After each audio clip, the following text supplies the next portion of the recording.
ಆರ್ಕೆಸ್ಟ್ರಾದಲ್ಲಿ dance ಮಾಡಲು ಬಂದಿದ್ದ ಅಪ್ರಾಪ್ತ ಬಾಲಕಿ ಮೇಲೆ ಅತ್ಯಾಚಾರ ಆರೋಪ.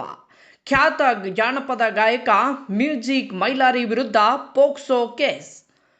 ಉತ್ತರ ಕರ್ನಾಟಕದಲ್ಲಿ ಜಾನಪದ ಹಾಡುಗಳ ಮೂಲಕ ಯೂಟ್ಯೂಬ್ ಮತ್ತು ಸೋಷಿಯಲ್ ಮೀಡಿಯಾದಲ್ಲಿ ಟ್ರೆಂಡಿಂಗ್ ಸ್ಟಾರ್ ಆಗಿ ಹೆಸರು ಮಾಡಿರುವ ಗಾಯಕ ಮ್ಯೂಸಿಕ್ ಮೈಲಾರಿ ಸೇರಿದಂತೆ ಒಟ್ಟು 7 ಮಂದಿ ವಿರುದ್ಧ ಅಪ್ರಾಪ್ತ ಬಾಲಕಿಯ ಮೇಲೆ ಲೈಂಗಿಕ ದೌರ್ಜನ್ಯ ಎಸಗಿದ ಆರೋಪದಡಿ ಪೋಕ್ಸೋ ಕಾಯ್ದೆಯಡಿ ಪ್ರಕರಣ ದಾಖಲಾಗಿದೆ. ಬೆಳಗಾವಿ ಮೂಲದ ಅಪ್ರಾಪ್ತ ಬಾಲಕಿಯೊಬ್ಬಳು ಆರ್ಕೆಸ್ಟ್ರಾ ಕಾರ್ಯಕ್ರಮವೊಂದರಲ್ಲಿ ಡ್ಯಾನ್ಸ್ ಮಾಡಲು ಆಗಮಿಸಿದ್ಲು. ಈ ಸಂದರ್ಭದಲ್ಲಿ ಗಾಯಕ ಮ್ಯೂಸಿಕ್ ಮೈಲಾರಿ ಮತ್ತು ಇತರೆ ಆರೋಪಿಗಳು ಬಾಲಕಿಯನ್ನ ಪುಸಲಾಯಿಸಿ ಲಾಡ್ಜ್ಗೆ ಕರೆದೊಯ್ದು ಲೈಂಗಿಕ ದೌರ್ಜನ್ಯ ಎಸಗಿದ್ದಾರೆ ಎಂದು ಆರೋಪಿಸಲಾಗಿದೆ. ಇದಲ್ಲದೆ ಈ ಕೃತ್ಯವನ್ನ ವಿಡಿಯೋ ಮಾಡಿಕೊಂಡಿದ್ದಾರೆ ಎಂಬ ಗಂಭೀರ ಆರೋಪವೂ ಬಾಲಕಿಯ ದೂರಿನಲ್ಲಿ ಕೇಳಿಬಂದಿದೆ. ಅಕ್ಟೋಬರ್ 24ರಂದು ಬಾಗಲಕೋಟೆ ಜಿಲ್ಲೆಯ ಮಹಲಿಂಗಪುರ ಪೊಲೀಸ್ ಠಾಣಾ ವ್ಯಾಪ್ತಿಯಲ್ಲಿ ಈ ಘಟನೆ ನಡೆದಿದೆ ಎನ್ನಲಾಗಿದೆ.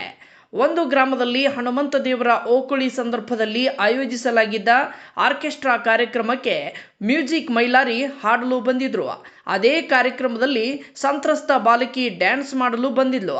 ಸಂತ್ರಸ್ತ ಬಾಲಕಿ ಡಿಸೆಂಬರ್ 14ರಂದು ಬೆಳಗಾವಿ ಜಿಲ್ಲೆಯ ಚಿಕ್ಕೋಡಿ ಪೊಲೀಸ್ ಠಾಣೆಯಲ್ಲಿ ದೂರು ದಾಖಲಿಸಿದ್ಲು.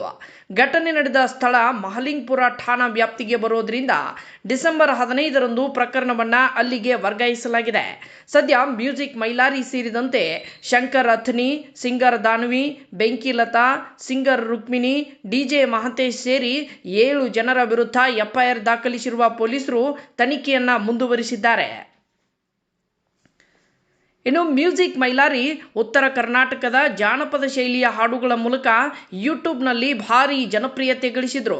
ಇತ್ತೀಚೆಗೆ ಅವರ ಒಂದು ಹಾಡು ಸೋಷಿಯಲ್ ಮೀಡಿಯಾದಲ್ಲಿ ಫುಲ್ ವೈರಲ್ ಆಗಿತ್ತು. ಆದರೆ ಈಗ ಗಂಭೀರ ಪೋಕ್ಸೋ ಪ್ರಕರಣದಲ್ಲಿ ಆರೋಪಿಯಾಗಿರುವುದು ಸಾಕಷ್ಟು ಚರ್ಚೆಗೆ ಕಾರಣವಾಗಿದೆ. ಇನ್ನು ಪೊಲೀಸರು ಆರೋಪಗಳ ಸತ್ಯಾಸತ್ಯತೆಯನ್ನ ಪರಿಶೀಲಿಸುತ್ತಿದ್ದು ತನಿಖೆ ಮುಗಿದ ನಂತರ ಮುಂದಿನ ಕ್ರಮ ಕೈಗೊಳ್ಳಲಿದ್ದಾರೆ. ಈ ಪ್ರಕರಣ ಅಪ್ರಾಪ್ತರ ಮೇಲಿನ ದೌರ್ಜನ್ಯಗಳ ಬಗ್ಗೆ ಮತ್ತೊಮ್ಮೆ ಚರ್ಚೆಗೆ ಎಡೆಮಾಡಿಕೊಟ್ಟಿದೆ. ವರದಿ ಆಸ್ಮಾ ಕಮಲ್ನವರ್.